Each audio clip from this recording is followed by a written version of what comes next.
હે ભોળાનાથ, મારા શિશુના રક્ષક, આજે એક ગર્ભવતી માતા બંને હાથ જોડીને પ્રાર્થના કરી રહી છે. મારા ગર્ભમાં એક નાનકડી આત્મા ઉછરી રહી છે. તે હજુ બોલી શકતી નથી, પરંતુ તે સાંભળી શકે છે, અનુભવી શકે છે મારા દરેક ભાવ, દરેક વિચાર અને મારી દરેક પ્રાર્થના. હે ધ્યાની યોગેશ્વર, તમારું ધ્યાન એ જ જ્ઞાન છે. તમે જગતથી દૂર રહીને પણ દરેક કણમાં વ્યાપ્ત છો. તમારું મૌન જ સૌથી ઊંડો સંદેશ આપે છે. મારું બાળક પણ એવું બને જે શાંત મન અને સ્થિર બુદ્ધિથી કાર્ય કરે, હંમેશા સત્યથી જોડાયેલું રહે અને પોતાના અંતરમાં પ્રકાશ જગાવે. હે ત્રિલોકેશ, અધર્મ વિનાશક, તમે અસુરોનો નાશ કર્યો, પણ ક્રોધથી નહીં, ધર્મ માટે અને પ્રેમથી.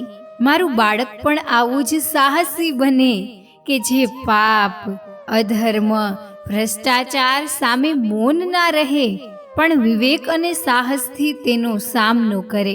એવો યોદ્ધા બને જે શસ્ત્રથી નહીં, પરંતુ પોતાના શ્રદ્ધા ભાવના ચરિત્રથી લડે. હે નીલકંઠ, કરુણાના સાગર, તમે જગતના હિત માટે વિષ પીધું, પણ તમારું મન શાંત જ રહ્યું. મારું બાળક પણ એવું બને કે તે બીજાના દુઃખને સમજે, શાંતિનો પ્રકાશ બનીને ઉગે. જ્યારે જગત અંધકારમય બને, ત્યારે તે શાંતિ અને પ્રેમનો દીવો બની પ્રગટે. હે અર્ધનારીશ્વર, સમતાના પ્રતીક, તમે સાબિત કર્યું કે નારી અને પુરુષ બંને એક આખી સંપૂર્ણતા છે.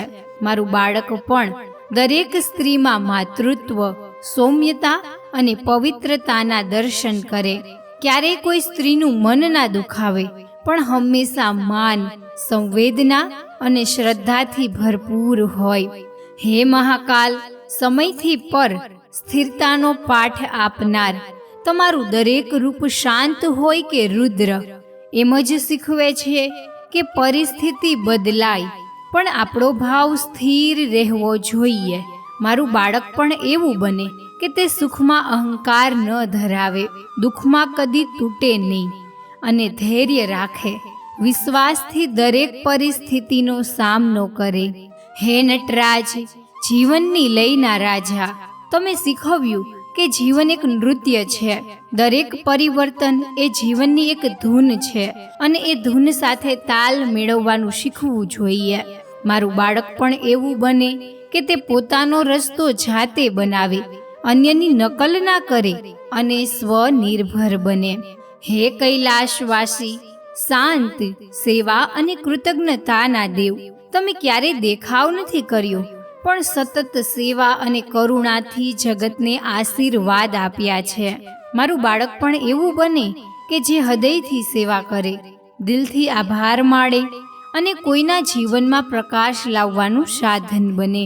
હે અંબિકાનાથ, સુખ અને સંતોષના દાતા, આ બાળક તમારા આશીર્વાદ રૂપે મને મળ્યું છે.